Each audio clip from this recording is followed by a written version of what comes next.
자녀들아 너희 부모를 주 안에서 순종하라. 이것이 옳으니라. 내 아버지와 어머니를 공경하라. 이것이 약속이 있는 첫 계명이니 이는 내가 잘되고 땅에서 장수하리라. 아멘. 자, 오늘 이 말씀을 통해서 하나님의 음성 다 듣는 우리 모두가 됐으면 좋겠습니다. 오늘 본문 말씀, 나는 왜 부모님에게 잘 못할까? 라는 제목으로 이제 오늘 말씀을 나누겠는데요. 그 당시 에베소 교회에서 그 사도행전 19장에 보면 이 에베소 교회가 생긴 유래가 이제 사도 바울이 에베소에 갔는데 그 말씀을 들은 사람들에게 너희가 믿을 때 성령을 받았느냐?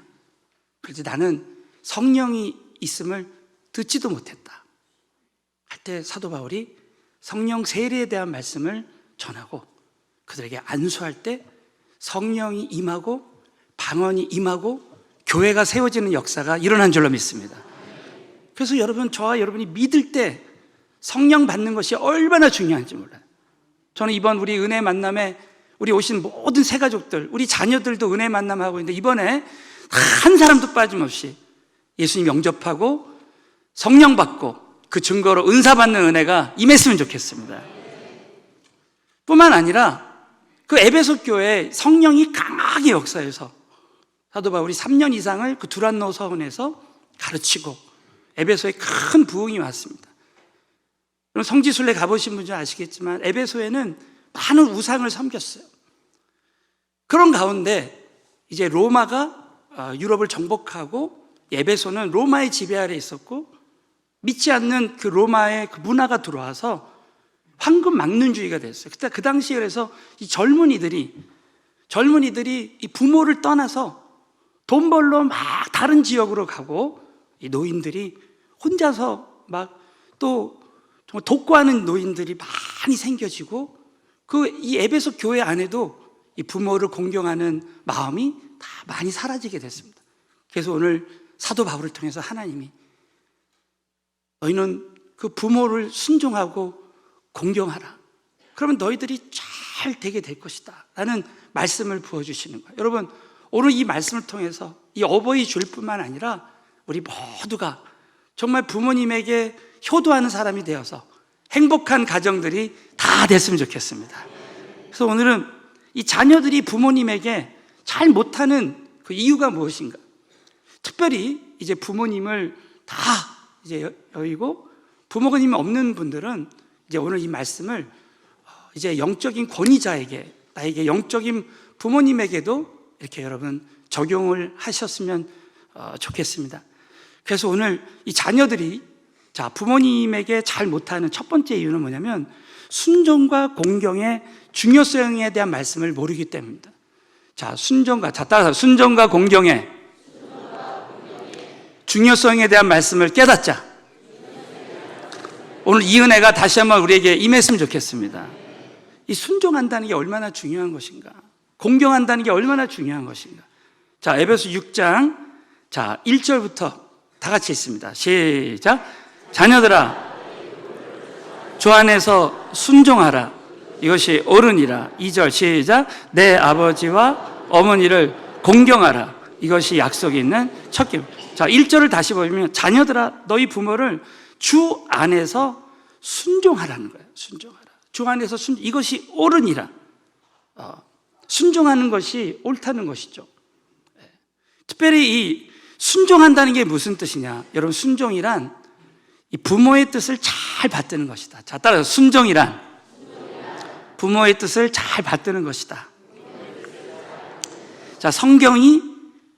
성경을 해석하는, 그래서 그걸 성경신학이라고 하는데, 여러분, 이 순종이라는 말의 뜻이 잠언 23장 22절에 잘 나오고 있습니다. 우리 한번 잠언 23장 22절을 한번 크게 읽겠습니다. 시작.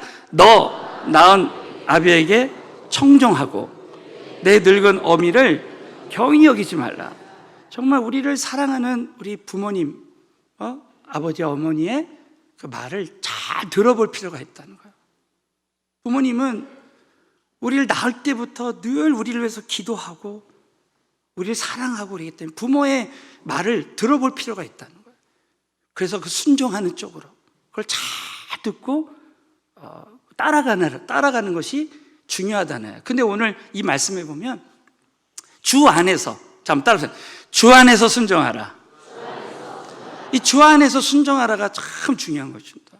왜냐하면 이 주 안에서라는 뜻이 크게 두 가지가 있는데, 주 안에서는 우리가 정말 부모님에게 순종하는 것이 옳은 거예요. 그런데 만약에 부모님 말씀이 하나님 말씀과 다를 때는, 위배될 때는 우리가 그것을 기도하면서 지혜롭게 할 필요가 있다. 예를 들면 여러분, 우리 부모님이 야, 너 우상을 섬겨라. 나하고 함께 살인하자. 그러면 어떻게 순종을 합니까? 그거는 좀 기도해보고 그렇게 아버님에게 말씀을 드려야죠. 아버님, 살인하는 거는 법에도 안 맞고 그렇지 않습니까? 예를 들면 너 교회 절대 나가지 마라. 그렇게 할 때 내가 하나님을 믿는 게 우선인데 지혜롭게 주 안에서 순종하라. 또 한 가지, 부모님 뜻을 받드는 게 쉽지 않아. 그러면 주 안에서라는 말이 또 무슨 뜻이냐면 주님의 능력으로는 가능하다는 거야. 여러분, 우리 인간의 힘으로 할 수 없는 것, 주 안에서 주님의 능력으로 얼마든지 가능한 줄로 믿으시기 바라겠어요. 같이 주 안에서 부모님에게 어떻게 하든지 부모님 뜻을 받드는 것이 참 중요하다. 두 번째는 이 공경이라는 게 무슨 뜻이냐? 부모의 마음을 기쁘게 해드리는 것이다. 따져, 공경이란 부모의 마음을 기쁘게 해드리는 것이다. 그래서 이 공경에 대한 이 말씀이 잠언 23장 25절에 나옵니다. 다 같이 한번 읽겠습니다. 시작. 내 부모를 즐겁게 하며 너 낳은 어미를 기쁘게 하라. 부모를 즐겁게 하고 너 낳은 어미를 막 기쁘게. 이게 바로 공경이라는 거야. 예를 들어서 우리가 오늘도 이 예배 자리에 앉아있지만 우리가 때로는 종교적으로 습관적으로 앉아있을 수도 있어요. 그런데 여러분, 오늘 이 예배를 받으시는 이 하나님을 우리는 기쁘시게 해드리는 예배를 드려야 될 줄로 믿습니다. 근데 히브리서 11장 6절에 보면은 믿음이 없이는, 자, 따라, 믿음이 없이는 하나님을 기쁘시게 못하나니. 그래서 여러분, 믿음으로 오늘 예배 드릴 때 하나님을 기쁘시게 해드린 줄로 믿으시기 바라겠어요. 똑같은 예배를 드리는데, 똑같은 자리에 앉아 있는데 하나님을 기쁘시게 해드리는 사람이 있고 그렇지 않은 사람이 있을 수 있다는 거예요. 야, 부모님하고 같이 사는데, 또 부모님을 만났는데 그냥 같은 자리에 있다고 해서 중요한 것이 아니라 어떻게 하든지 그 있는 동안이라도 그 부모님을 기쁘시게 해드리고, 또 서로 만날 수 없는 형편이 있다 할지라도 어떻게 하면은 이 부모님을 기쁘시게 해드릴 수 있는가, 그것을 참 생각해 볼 필요가 있다는 거예요. 그러면 성경에서 부모님을 기쁘시게 해드리는 방법 두 가지가 있습니다. 첫 번째는 재정적으로 도움을 드리면서 기쁘게, 자, 재정적으로 도움을 드리면서 기쁘게 해드려야 된다.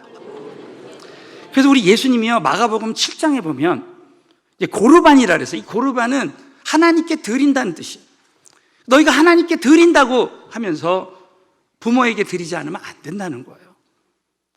그래서 자, 우리 마가복음 7장 11절부터 13절 시작. 너희는 가로되 사람이 아버지에게나 어미에게나 말하기를 이것이 고르반 곧 하나님께 드림이 되었다고 하기만 하면 그만이라 하고 제 아비나 어미에게 다시 아무 것이라도 하여 드리기를 허하지 아니함. 그래서 우리 예수님께서 이 바리새인들을 꾸짖으셨습니다. 너희들이 하나님께 드린다고 하면서 부모에게 드리지 않는, 그렇게 하면 안 된다는 거예요. 그래서 우리 많은 분들이 이제 월급을 받으면 하나님께 11조를 씨앗헌금이기 때문에 이 11조는 절대 다른 데 쓰지 않고 하나님께 다 드리고, 그리고 부모님에게 정말 자기 형편 닿는 대로, 어떤 분은 내가 50만 원을 청년이 번다 그러면은 만 원, 2만 원이라도 어머니에게 용돈을 드리는 거야. 그러면 이 금액이 중요한 게 아니라 부모님은 그 돈을 받을 때 정말 마음이 기쁜 거예요. 그래서 이 재정적으로 조금이라도 감사하는 마음을 하나님께 드리고 부모님에게 드릴 때 정말 기쁨이 충만한 가정이 될 줄로 믿으시기 바라겠어요. 두 번째로는 얼굴을 보여드리면서 기쁘게 해드리는 거예요. 자, 따라 얼굴을 보여드리며 기쁘게 해드린다. 자, 그 청경적인 예가 뭐냐면, 여러분 야곱의 12아들이 있었는데 그 중에 야곱은 요셉을 사랑했어요. 근데 요셉이 애굽에 팔려갔잖아요. 형들에 의해서 팔려갔습니다. 그래가지고 22년 동안 보질 못했어요. 그러나 결국 하나님의 섭리 가운데서 아버지 야곱이 아들 요셉을 만난 거예요. 자, 그 장면이 창세기 46장 30절에 나옵니다. 우리 한번 다 같이 한번 읽겠습니다. 시작. 이스라엘이 이르되 지금까지 살아있고 내가 내 얼굴을 보았으니 지금 죽어도 가도다. 야, 요셉아, 내가 지금까지 살아있고 내가 내 얼굴을 이제 봤으니 나는 죽어도 죽어도 여한이 없다.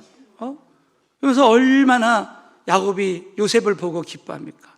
그래서 여러분, 가능하면 우리 자녀들이 부모님을 정기적으로 만나 뵙고, 그리고 지방에 계시면 정말 이 날을 잡아서라도 부모님께 얼굴을 보여드리고, 요즘은 또 잘 돼 있는 게 막 영상통화를 할 수 있잖아요.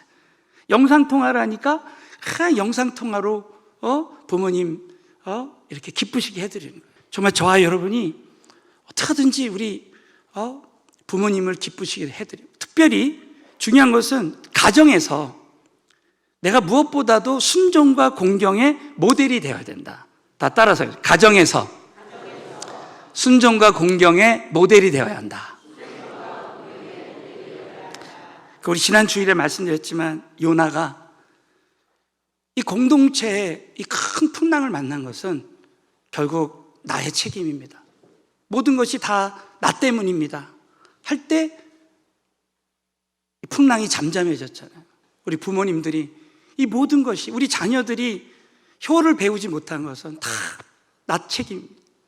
그래서 먼저 내가 돌이키고 내가 먼저 부모님에게 잘하고 나의 영적인 권위자에게, 영적인 부모에게 잘하는 마음을 갖고 그런 모습을 보여줄 때 우리 자녀들도 그걸 보고 따라간다는 얘기죠. 자, 그래서 여러분, 그 말씀이 디모데전서 5장 4절에 있습니다. 우리 한번 다 같이 한번 믿음으로 읽어볼까요? 시작. 만일 어떤 과부에게 자녀나 손자들이 있거든 저희로 먼저 자기 집에서 효를 행하여 부모에게 보답하기를 배우게 하라. 이것이 하나님 앞에 받으시면, 그래서 저희로 먼저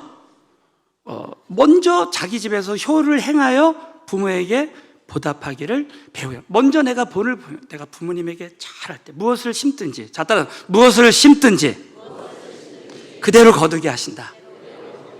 내가 참 하나님께 순종하고 우리 부모에게 잘하면 우리 자녀들도 부모에게 잘하는 거예요. 나의 영적 부모에게, 영적 권위자에게 내가 그분을 잘 섬기고 그렇게 순종하고 하면 나를 따르는 자들도 그렇게 한다는 거예요. 여러분, 이 본을 실제로 보여주신 분이 우리 예수님이십니다. 그래서 우리 가상칠언 십자가에서 7마디 예수님이 유언적인 말씀하셨는데 그 중에 하나가, 예수님은 숨을 거두기 직전까지 자신의 그 육신의 어머니 마리아에게 끝까지 효도하는 모습을 보여주신 거예요. 그래서 그 옆에 있던, 곁에 있었던 그 자신이 사랑하는 제자였던 사도 요한에게 이렇게 말하는 겁니다. 오늘 한번 그 장면이 요한복음 19장 26절 27절입니다. 시작. 예수께서 5층가 사랑하는 제자가 곁에 섰는 것을 보시고 그 모친에게 말씀하시되 여자여 보소서 아들이. 자, 여자여 보소서. 이제 우리 사도 요한이 어머니를 예수님을 대신해서 모시라는 거죠. 자, 27절 시작. 또 그 제자에게 이르시되 보라 내 어머니라 하신대 그때부터 그 제자가 자기 집에 모시니라. 그래서 그 예수님 말씀에 순종해서 사도 요한이 그 마리아를 모시는 거예요. 그래서 예수님께서 이런 순종의 본을 따라가는 거예요. 두 번째는 부모님이 나의 축복의 통로가 된다는 것을 모르기 때문에 잘 못한다는. 자, 따라 부모님이 나의 축복의 통로가 되신다. 믿으시면 아멘 해보세요. 오늘 이 에베소 6장 2절 3절 우리가 잘 아는 말씀이지만 이걸 자세히 보면요, 자, 우리 한번 2절 3절을 다 같이 한번 읽어볼까? 시작. 내 아버지와 어머니를 공경하라. 첫 계명이니 이는 내가 땅에서 장수하리라. 공경하라. 그러면 약속이 있다는 거예요. 자, 2절을 다시 한번 보시면요, 내 아버지와 어머니를 공경하라는 거예요. 이것이 그 약속이 있는 첫 계명이다. 여러분, 약속이 있는 첫 계명이라는 게 뭐예요? 우리가 10계명이 있는데 10계명은 1계명부터 4계명까지가 하나님에 대한 계명. 하나님을 유일신으로 섬기고 우상 숭배하지 말고 이런 말씀들을 쭉 하시고 5계명부터 10번째 계명까지는 인간관계에 대한 계명인데 그 첫 번째가 뭐냐면 부모에 대한 계명. 그래서 부모에게 잘하는 사람, 공경하는 사람은 3절 한번 다시 보세요. 에베소 2장 3절 보면 6장 3절에 보면 이는 내가 잘 되고 땅에서 장수하리라. 정말 이 은혜가 임하게 될 줄로 믿습니다. 그래서 부모에게 순종하고 공경할 때 잘됨과 장수의 보상이 있다라는 것이죠. 그래서 여러분 그 말씀 10계명의 제5계명을 우리 오랜만에 한번 출애굽기 20장 12절을 다 같이 한번 읽겠습니다. 시작. 내 부모를 공경하라. 그래야면 너의 하나님 나 여호와가 내게 준 땅에서 내 생명이 길리라. 자, 우리에게 정말 이 말씀이 그대로 성취될 줄로 믿습니다. 그 여러분 아까 사도 요한이 예수님께서 그 어머니 마리아를 잘 모시라고 할 때 그렇게 잘 모셨더니 이 사도 요한이 12제자 중에 가장 장수했어요. 어떻게 보면 하나님 앞에 귀하게 쓰임 받았습니다. 여러분 사도 요한을 통해서 여러분 잘 아신 대로 요한복음이 쓰여졌고요, 요한 1서, 2서, 3서가 쓰여졌고요, 요한 계시록을 쓰는 역사예요. 성경을 5권이나 쓰는 은혜를 하나님 베풀어 주셨어요.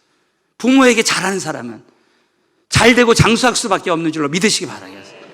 이삭을 보십시오. 창세기에 보면 이삭이 그 아버지 아브라함이 그 모리아산에 그 자식 이삭을 바치라고 했을 때 이삭은 끝까지 순종하고 자기가 죽을 수도 있었지만 아버지 아브라함을 따라서 끝까지 순종했어요. 결국 하나님이 죽이시지 않고 그 이삭 대신 바칠 번제를 다 준비하셔서 여호와 이레에 예비하신 축복을 누가 받았느냐? 결국 이삭이 순종해서, 부모에게 순종해서 이삭이 받은 줄로 믿으시기 바라겠어요. 이삭은 그 땅에 흉년이 들었는데도 100배의 결실을 맺고, 우물을 파면요, 우물을 파낼 때마다 생수가 터지는 역사가 일어났습니다. 부모에게 잘한 사람은 이 시대에 아무리 재정적인 어려움이 오고 금융적 위기가 오고 전 세계 어려움이 와도 하나님 잘 되게 하시고 어떤 분야에서도 장수하게 될 줄로 믿으시기 바라겠어요. 그러므로 우리는 이 부모님이 축복의 통로라는 걸 알고, 야, 이 부모의 축복권을 소중히, 자, 마지막으로 따라서 부모의 축복권을 소중히 여겨야 한다. 창세기 25장 34절에 보면, 자, 야곱이, 자, 다 같이 읽고 시작. 야곱이 떡과 팥죽을 에서에게 주며 에서가 먹으며 마시고 일어나서 갔으니 에서가 장자의 명분을 경홀히 여겨. 여러분, 에서의 동생 야곱은 그 장자권을 아주 소중히 여겼어요. 그 아버지 이삭으로부터 내려오는 축복권을 소중히 여겼단 말이에요. 그래서 그걸 속이면서까지 그 장자권, 부모의 축복권을 가졌습니다. 그 여러분, 야곱이 결론적으로 그 자녀들을, 12아들을 축복해서 그 아들들을 통해서 12지파가 나오고 이스라엘 국가의 조상이 되는 역사가 일어났습니다. 여러분, 우리는 부모의 그 축복권을 정말 소중히 여겨야 되는 거예요. 그리고 영적 권위자의 그 축복권, 안수권을 여러분 소중히 여겨요. 그래서 이 노아가, 우리 지난 시간에 노아가 그 아들 함이, 그 노아가 포도주를 먹고 그 하체가 드러났는데 그것을 막 말하고 다닐 때 이 노아가, 아버지 노아가 그 함을 저주했습니다. 그런데 그 아들 또 셈과 야벳이 있는데 셈과 야벳이 그 아버지의 그 허물을 다 덮어주고 다시 그 아버지를 보호하는 거예요. 드러내지 않은 거예요. 그렇게 할 때 어떤 일이 일어납니까? 자, 창세기 9장 23절입니다. 우리 한번 큰 소리로 뜻을 생각하면 이렇게 시작. 셈과 야벳이 옷을 취하여 자기들의 어깨에 메고 뒷걸음쳐 들어가서 아비의 하체에 덮었으며 그들의 얼굴을 돌이키고 그 아비의 하체를 보죠. 그래서 이 아비의 하체에 덮었다는 거예요. 옷을 취해서 끝까지 자기를 낳아주신 그 부모님의 허물을 드러내지 않고 그 부모를 소중히 여기고 그 부모의 축복권을 소중히 여긴 거예요. 결국 여러분 노아가 기도하는데 함은 저주하고 셈과 야벳은 축복하는 거예요. 여러분 그 장면이 26절, 27절입니다. 다 같이 읽겠습니다. 시작. 또 가로되 셈의 하나님 여호와를 찬송하리. 가나안은 셈의 종. 이 가나안은 바로 함을 말합니다. 자, 27절 시작. 하나님 아벳을 창대케 하사 셈의 장막에 거하게 하시고 가나안은 그의 종이 되게 하시기를 원하노라 하였더라. 그러므로 우리는 이 부모님의 축복권을 소중히 여기고 부모님이 축복의 통로라는 것을 믿어야 할 줄로 믿으시기 바라겠어요. 그러니까 이 사탄 마귀가, 여러분 정말 사탄 마귀가 우리의 삶을 방해한다면 나와 부모님과의 관계를 계속 이간을 할 겁니다. 그래서 그들을 통해서 하나님의 축복이 흘러들어오지 못하도록 막을 것입니다. 그래서 여러분 위기 중의 위기는 부모와의 관계가 잘못됐을 때 여러분 위기 중의 위기예요. 왜? 영혼이 잘된 것 같이 범사가 잘 되는데 내가 범사가 잘 안 되면은 첫째는 하나님과의 관계를 돌아보고, 따라서 해볼까? 하나님과의 관계를 돌아보고 부모와의 관계를 돌아보고 영적 권위자와의 관계를 돌아봐야 한다. 얼마나 중요한지 몰라요. 아무리 부모님이 그렇게 한다 할지라도 끝까지 부모님을 용서하고 이 관계를 회복하는, 여러분 용서하면요 부모님이 나에게 주셨던 상처가 다 도말되는 줄로 믿으시기 바라겠어요. 용서하는 거, 부모님이 용서하고 우리 부모님은 자식들을 또 용서하고 회개하고 그래가지고 이 부모님이 나한테 그동안 정말 이해가 안 되는 일을 하라 그랬을 때 그걸 다 용서하고 회개하고 어떻게 하든지 그 부모님을 오늘 말씀대로 기쁘시게 해드리고 부모님의 그 뜻을 받드는 쪽으로 그래도 했으면 좋겠다. 그랬더니 이 부부가요 오늘 우리 찬양 드린 대로 주님 말씀하시면 내가 나아가리다. 그래서 이 부부가요 결국은 순종을 해서 깜짝 놀란 거 뭐냐면 그 나머지 자녀들은 그렇게 못했대요. 근데 이 부부만 그럼에도 불구하고 하나님 말씀을 붙들고 부모님 용서하고 자기가 회개하고 어떻게 하든지 도와드리려고 최선을 다했다는 거야. 여러분 결국은요 그 IMF 어려울 때 하나님이 이 두 사람에게 하나님이 예비하신 좋은 직장을 부어주셨어요. 그리고 결국 기쁜 소식은 결국 그 부모님이 이 두 자녀의 이 부부의 말을 잘 듣고 결국은 교회 나가서 예수 믿었다고 간증을 하더라고요. 할렐루야. 얼마나 하나님께 감사한지 모르겠습니다. 여러분 저와 여러분의 삶 가운데 정말 우리 살아계신 하나님은 권위라는 보좌에 앉아 계신데 우리 부모님들을 통해서 또 영적인 권위자를 통해서 우리의 삶을 인도하신다. 그래서 그 보이지 않는 하나님과의 관계를 우리가 어떻게 알 수 있냐면 우리 보이는 부모님, 보이는 영적 권위자의 관계를 여러분 긴밀하게 절대 사탄 마귀에게 지지 말고 그래서 여러분이 정말 하나 되게 해서 우리 모두가 행복한 가정을 이루게 되시기를 예수의 이름으로 축원합니다.